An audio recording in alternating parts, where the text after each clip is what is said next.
Bonsoir à tous, bienvenue à ce flash d'information. Ce jeudi 30 mai est une journée importante pour les fidèles chrétiens qui célèbrent la fête de l'Ascension ou la montée au ciel du Seigneur Jésus-Christ. L'Ascension est célébrée 40 jours après Pâques, c'est-à-dire la résurrection du Christ.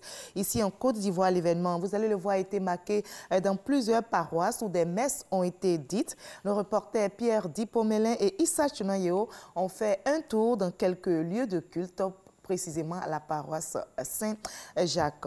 Voyons le reportage. Paroisse Saint-Jacques des Deux Plateaux, à Cocody.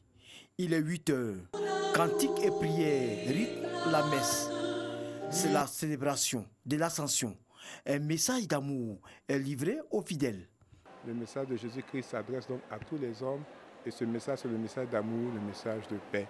Et pour nous les Ivoiriens, je pense que la fête de l'Ascension est une fête à point nommé pour apprendre aux Ivoiriens à accueillir ce message de paix et d'amour du Christ là, dans tous les cœurs. On s'interroge souvent, est-il au ciel ou sur terre? Mais Jésus est partout au milieu de nous. Et à l'exemple de Christ, je souhaite qu'en ce jour béni, les Ivoiriens puissent avoir l'esprit de réconciliation, de paix, de fraternité. C'est dans la joie que nous sommes venus fêter l'ascension de Jésus au ciel. Et nous lui demandons qu'en allant au ciel, il amène tous nos problèmes là-bas. Parce que nous voulons la paix. La paix en Côte d'Ivoire, la paix dans le monde entier. Et l'amour pour tout le monde. Direction Yopougon au temple Shekinah de l'église méthodiste unie. C'est la louange. Ces chrétiens ne sont pas en marge de ce moment spirituel. Pourquoi Jésus est monté? Il est monté pour que les disciples commencent à travailler. Allez, faire de toutes les nations les disciples. En montant, il leur passe le témoin. Ils doivent à leur tour aller annoncer l'évangile. Le message, c'est que tous les chrétiens du monde entier doivent comprendre qu'ils ont un message d'amour, un message de paix, un message de salut qu'ils doivent communiquer à tout le monde. Cette fête de l'Ascension qui commémore la montée de Jésus au ciel est célébrée 40 jours après la Pâque. Il est officiellement devenu le mercredi 1er mai dernier le 126e empereur du Japon au lendemain de l'abdication de son père. Le nouvel empereur Naruhito, qui a accédé au trône japonais, promet de se tenir toujours aux côtés du peuple. Des propos bien accueillis au Japon comme ailleurs. Ici en Côte d'Ivoire, le vice-président Daniel Kablan-Duncan a pris part aux festivités organisées en l'honneur du nouvel empereur. C'était à la résidence de l'ambassadeur du Japon. Les deux États ivoiriens et japonais s'engagent à renforcer leur coopération.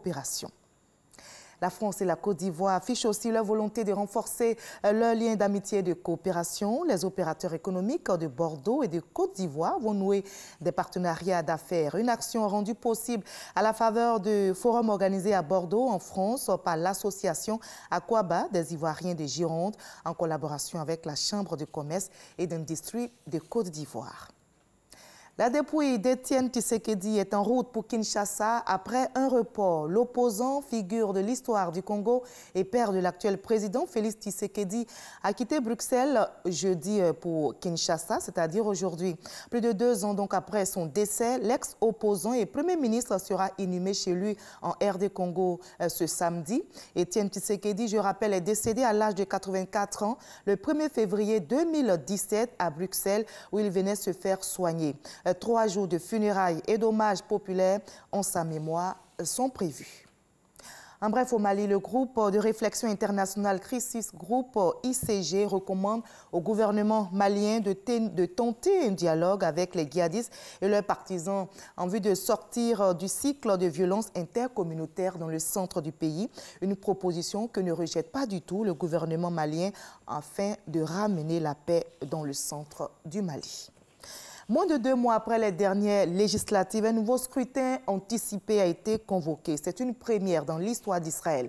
La Knesset s'est dissoute le 29 mai au soir après l'échec de Benjamin Netanyahou à former un gouvernement. Le Premier ministre n'a pas voulu laisser la possibilité à quelqu'un d'autre de constituer une coalition et a préféré déclencher de nouvelles élections immédiatement. On va se retrouver à 20h pour la grande édition. Mais avant cela, suivez, après ce Flash Info, l'info régionale pour avoir toutes les nouvelles de nos régions ici en Côte d'Ivoire. À tout à l'heure.